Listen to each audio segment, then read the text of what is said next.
네, 안녕하세요. 법률연구소의 최준영. 오늘 새로운 주제로 여러분들 찾아뵙습니다. 많은 일들이 이제 벌어지고 있죠. 많은 일들은 또 법률적인 서비스와 도움을 요청하는 경우가 많습니다만, 최근 들어서는 이제 국내를 벗어나서 국제적으로 여러 가지 법률적 도움과 지원, 그리고 상담 이런 것들이 필요한 경우가 많습니다. 더더군다나 최근 들어서는 이제 미중 갈등 이런 이유로 인해 가지고 국가 간의 제재, 그 다음에 각종 여러 가지 제약 조건들이 점점 많아지고 있는 것 같습니다. 그래서 오늘은 이러한 업무를 담당하고 계신 저희 법무법인 율촌의 전문가이신 신동찬 변호사님을 모셔서 이와 관련된 이야기를 나눠보도록 하겠습니다. 안녕하세요, 변호사님. 예, 반갑습니다, 박사님. 네.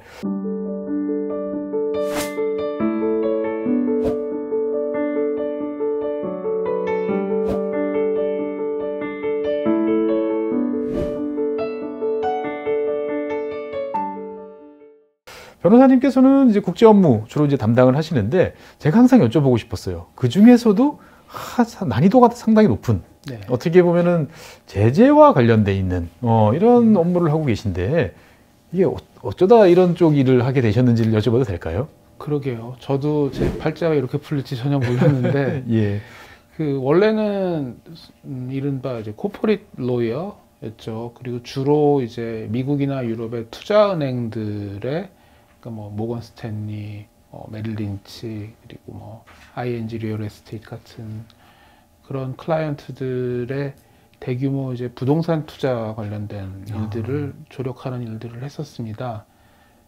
그러다가 이제 어제도 이제 우리 주식시장이 크게 흔들렸는데요. 네네. 잘 아시다시피 이제 2008년도에 이제 그렇죠. 비슷한 글로벌 금융위기. 일이 있었죠. 그래서 어제 주식시장에서도 불패 신화를 쓰는 것 같은 매그니피센트, 세븐이 다 이제 갑자기 폭락했듯이 그때도 저는 제 클라이언트들이 당시 그렇게 어려움을 겪으리라고는 꿈에도 상상을 못했는데 리만 브라더스는 파산했고 메릴 린치는 합병되고 모건 스탠리도 철수하고 그러는 바람에 갑자기 이제 클라이언트들이 없어졌어요. 그래서 한 2010년쯤 되고 나니까 이제 2009년 정도까지는 이제 클라이언트들이 이제 아시아에서는 그렇게 그때는 아시다시피 큰 손해를 보지는 않았기 때문에 예. 자산들을 그냥 파는 일들을 많이 하느라고 바빴는데 다 팔고 나니까 이제 정말 속된 말로 제가 손가락을 빨고 있어야 하는 상황이 되더라고요. 근데 그때 갑자기 이제 그 미국발로 당시 오바마 대통령이 그 시사다 Comprehensive Iran Sanctions Accountability and Divestment Act라는 포괄적인 이란 제재법에 서명을 했고 그게 이제 시행이 됐는데 처음으로 이제 요새 언론에서도 많이 나오는 세컨더리 보이콧이라는 2차 제재라고 보통 번역되는. 맞습니다. 네. 그러니까 전혀 미국과 상관없는 외국 기업들도 이제 제재하는 내용이 들어가 있다라고 하니까 이제 국내에서 이란에 진출한 많은 건설회사, 정유회사, 종합상사 당시에 상당히 이제 여러 가지 난리가 났었습니다. 이슈가 많았죠. 근데 이제 별로 이제 국내에서 이제 그걸 아는 사람들도 없고 그런 상황이어서 이제 조직에서 신동찬이 어차피 놀고 있는 거 다 아니까 너 그거 좀 공부해가지고 좀 어떻게 좀 해봐라 하다가 좋은 분들 도움도 좀 받고 그래가지고 어떻게 이쪽 길로 들어섰는데 네. 이게 주마가 편이라고 좀 이쪽에서 조금 새로운 클라이언트들 일들을 하는가 보다 싶으시니까 이렇게 된 거 기왕에 중동으로 한번 가보는 게 어떻겠냐. 그래서 아마 이란이 조금 더 개방적인 상황이었으면 이란으로 보내셨을 것 같은데 네. 그러지는 못하시고 자이반, 타이반으로 이제 아랍에미리트의 UAE와 아부다비하고 두바이에 있는 영국 로펌에 한 3년간 2012년부터 15년까지 파견 근무하면서 계속 이런 제재 관련된 업무들을 하게 됐습니다. 예.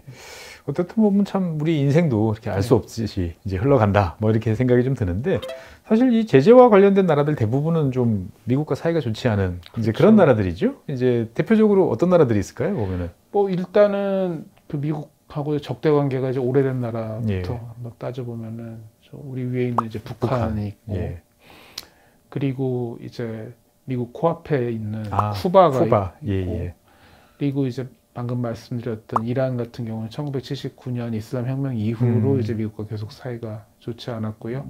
최근에는 이제 뭐 잘 아시다시피 러시아의 우크라이나 전면 침공 이후로 이제 러시아가 이제 러시아도 이제 제재 대상 되었고 아시아에서는 그밖에 3년 전에 쿠데타가 일어났던 미얀마 그리고 트럼프 행정부 이후로는 이제 중국에 대한 제재가 네네. 계속 강화되고 있는 그래서 많은 나라들이 그 미국의 제재 대상이 되고 있습니다. 경제 제재의 대상이 되고 있다 이렇게 네. 보면 되겠고 그 국가마다 제재 수위는 다 이제 다르고 내용도 다 각각 다 다르다고 이제 봐야 되겠죠 보면은. 그렇습니다. 예.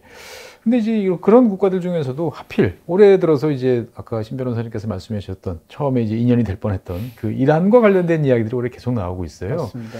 얼마 전에 이제 그 테헤란을 방문했던 그 하마스의 그 정치국 지도자가 이제 암살당하는 이제 그러한 일이 벌어지면서 이스라엘에 대해서 이란이 이제 전면적 보복을 이제 선언을 하고 여러 가지 이제 뭐 이야기들이 나오고 있습니다만 이란 같은 경우는 뭐 아까 79년이라고 그러면 도대체 몇 년인가요? 뭐 40년 이상을 지금 제재를 이제 받고 있는 나라인데 현재 이제 간단하게 이란의 제재 상황은 어떻다 정도로 이제 한번 말씀해 주시면 좋겠습니다. 거의 이제 그 완전한 무역 봉쇄 조치에 가까운 제재들이 시행이 되고 있다고 보시면 될 것 같고요. 예. 겨우 이제 인도주의적인 거래, 뭐 의약품이라든지 식량이라든지 맞습니다. 예. 의료기기 뭐 그 정도만 허용이 되고 있는 네. 상황입니다. 물론 이제 미국의 제재를 좀 무시하고 있는 국가들은 네. 계속해서 이란과 교역을 하고 있기는 합니다만 네네. 서방 국가들은 거의 이제 정상적인 무역은 거의 중단한 상태죠. 어렵다. 사실 이제 이란 같은 나라는 뭐 주로 이제 원유를 팔아서 그 돈으로 이제 국민들을 이제 먹여 살리고 여러 가지 국가를 운영해야 되는 건데 제가 통계를 이렇게 보다 보니까 이게 과거에 비해서는 이란 원유 수출량이 꽤 많이 늘었더라고요 보면은. 네. 그러니까 이게 저는 이 미국의 제재가 이렇게 좀 약해진 건지 아니면 이제 미국 행정부가 자기네 이제 법에서 정할 수 있는 법을 위반하지 않는 범위 내에서 재량을 좀 발휘해가지고 이란의 어떤 숨통을 조금 틔워주고 있는 그런 형태인지 이게 궁금해지더라고요. 상당히 흥미로운 질문이신데요. 제재 법령들은 그 트럼프 대통령이 이란 핵합의를 탈퇴한 2018년 이후로 거의 그대로 있습니다. 예. 소황은 바뀐 게 없는 것 같은데. 결국은 말씀하신 대로 미국 행정부의 제재 집행 의지의 이제 문제일 것 같은데 네. 결국은 이란산 원유를 이제 사는 국가들이라는 것은 흔히들 이제 글로벌 사우스라고 하고 있는 중국이나 인도 이제 예. 그런 쪽일 텐데요. 그쪽에 대해서 미국이 적극적으로 제재를 집행하고 있는가? 그 제재들이 이제 계속 발표되고 있는 것들을 보면은 이란산 원유를 구매했다는 이유로 해서 시행된 제재들이 그렇게 많이 발견되지는 않거든요.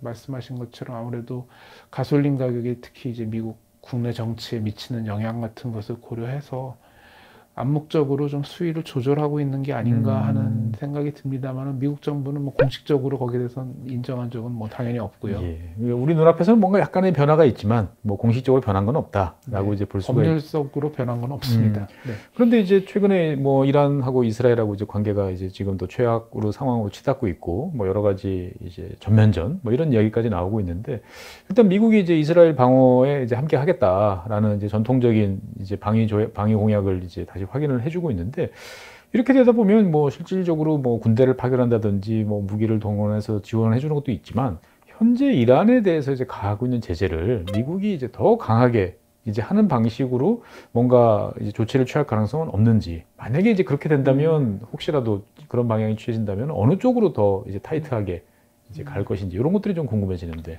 제재라는 게 결국은 미국의 대외 정책을 집행하는 이제 하나의 수단이거든요. 예. 미국의 대외 정책을 집행하는 수단이 말씀하신 대로 군사력을 투사하는 부분이 있고 뭐 이란 핵합의나 뭐 북핵 관련한 육장회담처럼 외교로 진행되는 그렇죠. 부분이 말로. 있으면 네. 이 제재라는 경제 제재라는 게 중간 단계로 약간 강압적인 수단이 쓰여지지만 어떤 군사력을 투사하는 거는 이제 아니기 때문에 이란이 어떤 대응을 하느냐에 따라 달려 있는 것 같은데요. 이란이 대응을 해서 미국이 군사력으로 대응할 수 있는 부분은 대응을 할 테고, 네. 만약에 그게 이제 미치지 못하는 부분이 있거나 보완해야 되는 부분이 있다고 생각을 하면 아마 경제 제재를 덧붙이는 방식이 되지 않을까 하고 좀 조심스럽게 짐작해 봅니다. 지난 4월에 사실은 이제 이란이 최초로 그 이스라엘을 공격을 했었잖아요. 그렇죠. 탄도미사일을 동원해서 예. 장거리 공격을 그 당시에 이제 미국이 방어하는 데는 이제 아시다시피 여러 가지로 이제 주변 국가들하고 협력을 해서 도와줬었고, 네.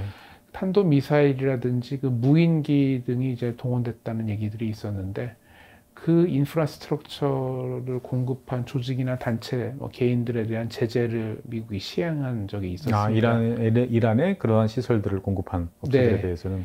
그래서 뭐 그다음에 수출 통제 조치를 취한다든지. 그래서 이번에도 이란이 뭐 여러 가지 지금 시나리오들이 나오고 있지 않습니까? 그러면 그렇죠.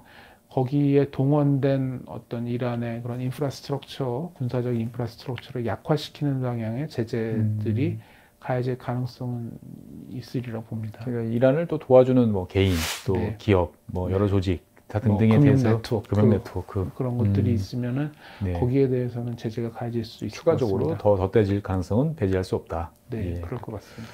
그래서 실제로 보면 이제 가장 걱정스러운 거는 정말로 이제 이 이란 혼자 뭐 단독으로 공격하는 것도 있겠지만 뭐 하마스라든지 헤즈볼라라든지 이제 수많은 또 프록시들이 또 있지 않습니까? 맞습니다. 그래서 이제 어떻게 보면은 이란을 뭐 전 사방에서 포위하듯이 이렇게 공격하는 여러 가지 시나리오들이 지금 이야기가 나오는데 이렇게 되면 이제 중동 전체 상황이 이제 예측 불허로 이제 빠지는 건 이제 뻔하게 될 것 같고 근데 사실 중동에는 대한민국 기업들이 뭐 많은 기업들이 나가서 맞습니다. 다양한 분야에서 활동을 하고 있는데 사실 안 일어나면 좋겠지만 만약 맞습니다. 이런 일이 이제 벌어진다 사실 벌어질 가능성도 지금 상당히 높아졌는데 그러면 현재 나가 있는 기업들 입장에서 봤을 때는 이렇게 뭔가 예상치 못했던 큰 일이 벌어질 것 같은 경우는 어디서부터 뭘 챙겨야 된다 이렇게 좀 네. 말씀해 주시면 좋을 것 같아요. 일단은 거기 나가 계시는 이제 직원분들이나 네. 아니면 회사의 자산에 대한 안전 또 피해가 이제 발생하지 않는 게 이제 우선이겠죠. 네네. 지금 뭐 각국 정부들이 계속해서 여러 가지 중동 지역에 있는 자국민들에 대해서 경고를 발령을 하고 예, 있고 철수하도록 예. 예, 이야기도 하고 있고 예. 국제선 비행기들도 지금 중단하고 있는 상황이어서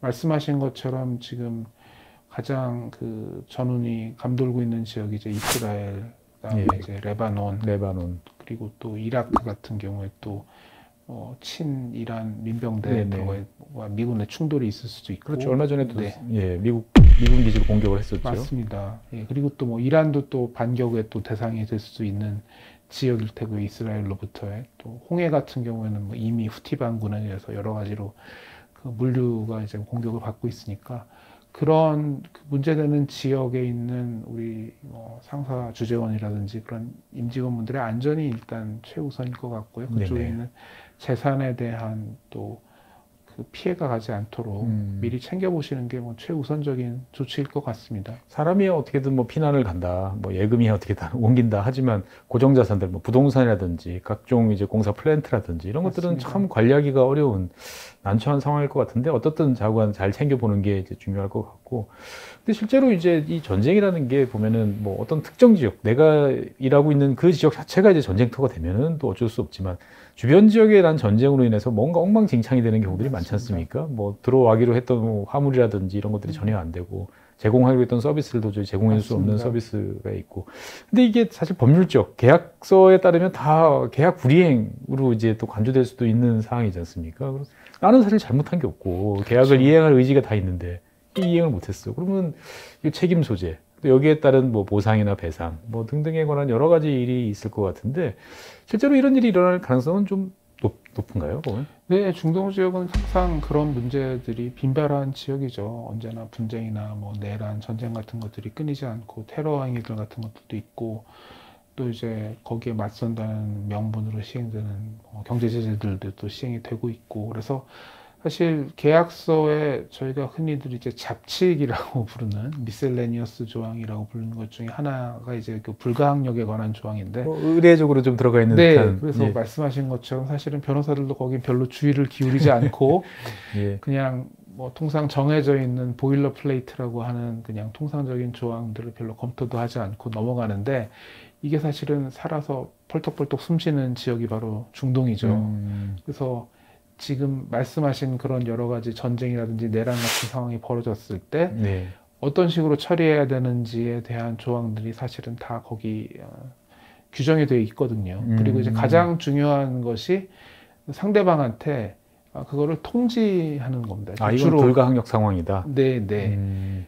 통지의 절차는 뭐 이메일이든 팩스든 쿠리어 서비스로 하든 다 규정이 돼 있거든요. 계약사항에서. 그래서 암만 뉴욕타임즈 일면에 이 지역에서 전쟁이 난다고 하더라도 내가 내 발주처한테 지금 이 상황에서 계약에 정해진 조건대로 이게 이행할 수 없는 상황이다라고 제대로 통지를 하지 않으면 사실은 불가항력이라는 걸 이제 주장할 수가 없거든요. 우린 다 알지만 네. 법률적으로는 그럼 법률 그 계약서 상에서 규정된 걸 너가 정확하게 통보를 하지 않았으니까 네. 당신은 당신의 계약서상의 임무를 하지 그대로 않았다. 이행을 해야 되고 이행하지 않았으니까 손해배상을 해야 된다든지 뭐 계약 해지를 당한다든지 그런 어처구니 없는 상황이 될 수가 있죠. 근데 사실은 아까 말씀드린 것처럼 이게 인원의 안전도 사실은 보장되지 않는 험한 상황에서 예. 사실 그런 통지를 다 규정에 맞춰서 하고 나오기가 사실은 쉽지 않은 상황인데 그렇죠. 잘 챙겨 보셔야 되고요. 네네. 또 통지를 하시려고 해도 경우에 따라서는 또 상대방이 갑자기 사라진다든지 수신을 거부한다든지 없어진다든지 뭐 그럴 수도 있기 때문에 네. 상당히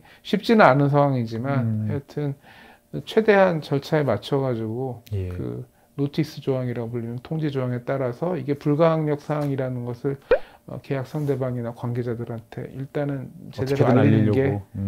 뭐 노력을 최대한 한다든지 하는 게 일단은 첫걸음일 것 같습니다. 상대방이 이제 그거를 인정 안 할 수도 있긴 하겠습니다만 일단 알려놔야 이제 우리 권리가 보장될 수 있다 이렇게 이해를 할 수 그렇게 있겠군요. 되면 나중에 이제 분쟁이 된다든지 그러면은 뭐 재판부나 중재판정부한테 우리는 최선을 다해서 이렇게 알렸고 이런 상황이 있었고 그러니까 우리는 계약상의 의무에서 벗어날 수 있다 그런 주장을 하고 한번 판단을 받아볼 수가 있겠죠. 그런데 그런 조치가 없었다 그러면은 일단은 그런 주장을 할 수 있는 여지조차가 없으니까 없기 때문에 네, 어려운 상황에 놓이게 되더라고요. 예, 보통은 이제 그런 분쟁이 있을 때 계약서에 이제 재판으로 간다든지 중재라든지 여러 가지 조항들이 이제 있기는 하겠습니다만 통상적으로 이런 이제 불가항력과 관련된 이야기들은 어떤 식으로 전개돼서 이제 마무리가 되는 건가요? 보면. 그러니까 이제 불가항력 조항이 이제 있으면 뭐 그 의무가 이제 이행되어야 된다고 뭐 우리 기업들은 이제 보통은 이제 뭐 통상은 이제 뭐 중동 최초 중동 붐에서부터 보면 이제 건설 회사들이 그렇죠. 이제 컨트랙터 요새는 또 EPC 계약자로 이제 들어가는 경우가 많고 예. 상대방은 이제 주로 이제 발주처인 경우들이 이제 많지 않겠습니까? 이제 그런 경우에 상대방은 뭐 이런 상황임에도 불구하고 계약을 이제 끝까지 이행했었어야 되는 거 아니냐라고 이제 주장하는 경우들이 많고 저희는 아니 이런 상황에서 어떻게 이 계약을 이행하느냐 일단 인원의 안전도 보장되지 않는 상황에서 이제 그런 주장을 해서 결국은 뭐 저쪽은 계약상의 의무를 이행을 해야 된다고 주장을 하고 그에 따라서 뭐 손해배상이라든지 계약 해지 같은 것을 주장하게 되고 우리는 불가항력 조항에 해당하기 때문에 의무를 이행할 수 없고 그런 손해배상 의무를 진다든지 계약 해지는 당하지 않아도 된다. 그렇게 주장을 하게 되고 결국은 뭐 양자의 주장이 평행선을 달리게 되면 계약상에 있는 분쟁 해결 조항으로 가서 재판으로 하게 되어 있거나 아니면은 뭐 국제 중재로 하게 되어 있냐에 따라서 그쪽에 이제 판단을 받게 되는 수밖에 없겠죠. 근데 이제 그 경우에 이제 아까 말씀드린 대로 요건에 맞춰서 충실한 통지를 했는지, 현재 상황은 어떤 상황이었는지, 이제 그런 건 이제 구체적인 사실관계에 따라서 이제 달라지겠죠. 어쨌든 간에 일단은 뭐 중재에 들어간다 하더라도 시간은 꽤 많이 걸릴 것이고 여러 가지로 또 머리 아픈 상황은 이어질 테니까 사실 제일 중요한 것은 어떻든 간에 처음에 계약서를 한번 정확하게 다시 한번 검토를 해서 맞습니다. 내가 어떤 행동을 취해야 될지를 이제 위급 시에 이제 먼저 정해놓고 상대방한테도 미리 뭐 예비 통보라든지 이런 걸 할 뭐 준비도 좀 해놔야겠군요. 보면은. 예, 약간의 도상 연습 같은 거를 좀 해보시면은 도움이 될 수도 있지 않을까 싶습니다. 어쨌든 참 이런 일을 이렇게 연습하는 건 별로 기분 좋은 일은 아닌데, 꼭 해야 될 것 같다라는 생각도 들고. 그리고 이제 혹시 이란에 현재 진출해 있는 우리 기업들 같은 경우도 아직 있을까요? 지금 현지에 뭐 진출해 있는 기업들은 이제 최소한의 인원 정도만 남겨놓고 대부분 뭐 철수하거나 이제 회사 자체를 뭐 휴면회사 상태로 이제 두신 정도인 것 같고요. 그리고 이제 인도주의적인 거래를 하기 위한 뭐 제약회사나 의료기기 회사 같은 경우에는 이제 교역의 형태로 계속 이란 측 회사들이랑 계속 아직도 접촉도 있고 뭐 무역도 일어나고 있는 것으로 알고 있습니다.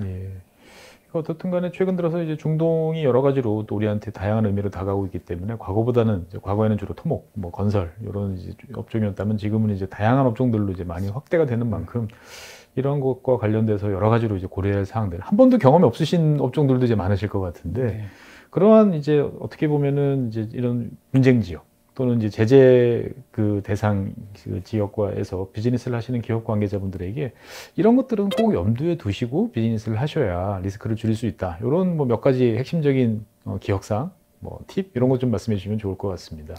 예, 저희가 흔히들 이제 KYC 절차라고 요새 많이 얘기를 하는데요. 이제 Know Your Customer라고 해서 중동에서 특히 거래를 하실 때는 내가 거래하려고 하는 상대방이 이제 어떤 회사인지에 대해서 좀 스터디를 많이 하시고, 아, 상대를 연구해야 되는군요. 예, 특히나 이런 뭐 미국이나 EU, UN 또 우리나라에서도 금융 제재 대상자 명단이 있는데 네네. 혹시나 이제 그런 제재 대상자 명단에 이제 올라 있는 것은 아닌 곳인지, 네네. 아니면은 갑자기 이 회사가 뭐 최근에 뭐 부상을 한 회사인데 전에는 거래 실적 같은 것들이 전혀 없다가 갑자기 아주 경험이 많은 회사들도 이제 그 못할 만한 일들을 갑자기 뭐 계약을 막 해내면서 따낸다든지 막. 그런 경우에 이제 실은 제재 대상이 된 회사에 뭐 이른바 프론트 컴퍼니라 그래서 위장 회사인 경우들도 있을 수 있거든요. 그래서 그런 부분에 대해서 좀 깊이 있게 좀 고민을 해보시고, 네네. 아, 이런 좋은 기회가 왜 나한테까지 왔을까? 이런 해군은 나한테까지 오지 않아. 뭐 이런 마음이 좀 예, 필요한가요, 보면? 그래서 좀 더 신중하게 네. 약간 돌다리도 뭐 실제로 좋은 행운이 올 수도 있겠죠. 하지만 어쨌든 사전에 그걸 잘 확인하는 자세를 좀 취하시는 게 중요할 것 같고요. 그리고 아까 말씀드렸듯이 이게 뭐 불가항력 조항이라든지 그런 조항들이 정말 그 불행행위도 살아 숨쉬는 지역이기 때문에 네네. 계약 조건 같은 것을 이제 사전에 좀 잘 반영해 두시고, 그런 경우에 이제 어떻게 작동하는지에 대해서 좀 미리 잘 살펴보시는 게 도움이 되지 않을까 싶습니다. 예, 주로 이제 이란 이야기를 많이 했습니다만 사실 최근 들어 보면 뭐 두바이나 이런 쪽에서 보면 제재받고 있는 이제 러시아 쪽 기업들이 이제 다양한 형태로 또 이렇게 위장 기업을 만들어 가지고 활동을 하고 있다라고 하는데, 저희는 그냥 두바이 쪽에 있는 현지 기업이라 생각을 하고 거래를 하다가 갑자기 이제 세컨드리 뭐 제재라든지 이런 걸 당할 수도 있는 상황이군요, 보면은. 그렇습니다. 그래서 이 아까 말씀드린 이제 그 계약 상대방에 대한 어떤 조사, 그런 KYC 절차라고 하는 Know Your Customer라는 절차를 시행을 할 때 단순히 그 계약 상대방 법인만 따져볼 게 아니라 그 윗단의 이제 주주라든지 대표자라든지 임원은 또 어떤 사람들인지, 이런 뭐 말씀하신 대로 언제 이 회사가 도대체 설립됐느냐, 예컨대 그 러시아가 우크라이나를 전면 침공한 2022년 2월 24일 이후에 설립이 된 회사다. 그런데 주주나 임원들이 다 러시아 사람들이더라. 그러면은 이게 어떻게 된 거지 하고 조금 더 신중하게 해보셔야 될 필요도 있을 수 있을 것 같습니다. 예.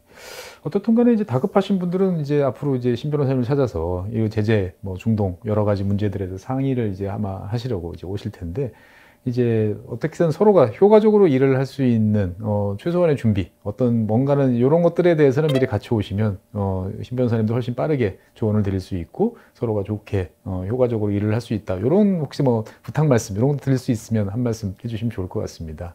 예, 그러니까 요새는 이제 제재 관련 일을 제가 2010년 아까 말씀드린 대로 한 그때 처음 했을 때와는 좀 달리 이 문제에 대한 이해도라든지 그런 것들도 점점 높아지고 있고, 많이 높아졌군요. 예, 많이들 스터디도 많이 해오시고, 그래서 속된 말로 이제 저질러 놓고서 찾아오시는 분들은 이제 많이 줄어드는 것 같고, 사전에 좀 대비를 많이 하시고, 그래서 무엇보다도 특히 이런 제재 대상 국가나 중동 같은 위험한 지역에서 진출하셔서 사업을 하실 때는 화급하게 좀 서명을 뭐 하시려든지 계약을 체결하시려고 하면 항상 좀 뒤탈이 나더라고요. 급하면 안 된다. 네, 사전에 충분히 전문가하고 상의를 하고, 네네. 현지에도 또 물론 이제 현지에서의 안전이 또 중요하겠지만 현지 사정이나 상황도 좀 잘 살펴보시고 어느 정도 그렇게 그 스터디를 하신 후에